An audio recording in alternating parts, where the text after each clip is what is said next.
أنا مالك نيام بيا كمال كنور أونلاين تي في channel تكون كلارمي بيكون لينغواس مي مغورن ودي نيوغا يكل كان كونو نيام أوكي دون جرام جديد أنا غورجين وجين دي لارم دي نيوغا نيدي كوكين so bana jome bana jokwen kata dana chano ngaja okay shiuje paru jino wajin bi nyoga nidi koken lara bana kwene ajo shalat ka kwi deini SSPDF deini SSPDF to chika jena lo teka gwan mo go tin chaka we commission ano mission wo tin re duar dung jane ki dinka dor jane do kon larno no so dor jana mo la dorien bane kan jang ko riudien ngane jang tan so ka gad jane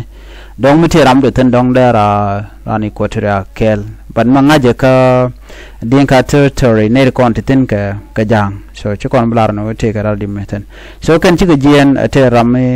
te shek dai kamo kana konyan gwatmi so mi shi ko we cha tuogan cha temisho duer kaka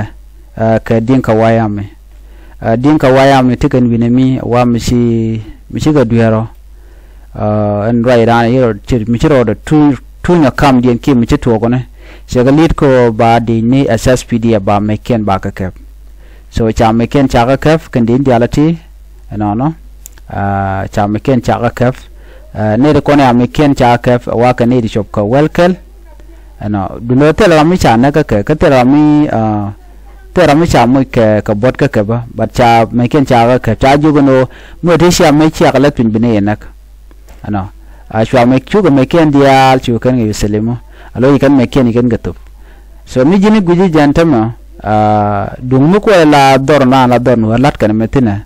ba me nyande ti ba ka kaf ke me cha de ni chi ga me ji to ga ne ko ken chi kan no gono tub kan mech ani medan me cha jo ga nasere no ngona me chi kana lok ano no jeno ku kor ko la to ke cha jo ga no yene jana en state chi kan ko doy kan civilian doy kan ga ma jeno ndara kula to ko de ngam de ka kula nok no so ntame mi gan ngaje no ka janke no chi kan me chi kan ga tub chi kan me wel ka li kan tub dor dan le no moroten shwala ngap agok payam no jen gwadan cha de SSPDF cha je disamten kwaje disama kane de kontin la dinka wayami ashire mangayana so namo misore la no ne de wan ka jang chicken mala admit no melet kane ethnics cleansing ko ngai kono la kan kona chagalo na kan kon bare kane ne shi dor ko ne shi kadak shi gwal me chicken me chicken to bolor atam lat kane obi comedian bi ka majuno kane kon la haleken so everything gonna be alright jen lat kane bari yo mukan wari ade kan jang helicopter na kan war so mi bianga jeno ne di titin kontin te ka sharp jegati kane te kontila jang so telan war mi mi jek chelat bane ti kane kontin te lat ka dijek so kuje mo gor jeno de jo me de nyaa ye kel ko jang melet kane o bigo ko nek kone ko lan war tela gamu de mi lala din by the way there's no anything else to do apart go big con target ko jen dana lat ka bo ken ala what they are teaching to their children lat kan no wore ka jitaran so kujemo an you can know whatever we do ki gwa dan titin miti dan hor bi ngaje no jen take in milan take in mi territory so jen mi ma de to gwa da mo bi ngaje no jen chiliu so jen dan ku kan preach okay but gwa da me no ku kan na demand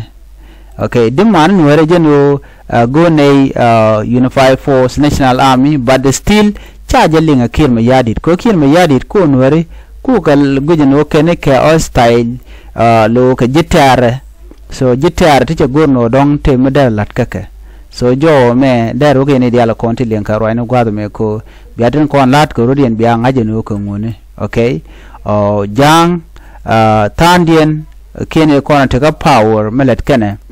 kane goro biga korior ki biga connect so tele kamudo dien malala dien part ko biga kon target kone kolan wer so chimicha tuoga ntama ngum bikana la there's nothing they gonna do tele bikana lat ke kwi ne ken ki de ni ken kone ya me ken cha kan dinka wayame so what they gonna do simply bikan gore ke ma chang ma dikan bujor ko ikan gor no bikaliu ban mi aba etni gantama chimika nuare ki ke ke ter ki ji ko ter de yen mai de nen man luga so na me nyud je gwanu et ke ter ko nen te ke dur so cha ne ken shop ko welkel cha me ken sha kanang anyam man cha nyo lat longbo ken e ti wa ken ti ke tit no but ne ko nen kwala blame right now ken e ti shol ton ba lo ga jen gudame jen shal ke pol nang so these are the people who kon ko blame ko ken wa chi ke medi shop ke kinne well chi kan ga kam dinka why army so instead chi nar wutan ka ke la lo disam ne ken ne de kon tila de ne SSPDF ka kan kam ga mejen o bi kon wa gang e bi kon war ya na ku jimi ki unit state so na me jo mi gorno de nwa ye kel ka ta dan let ngaru den ke je en ban yo jom radien bi ta ga mal bye bye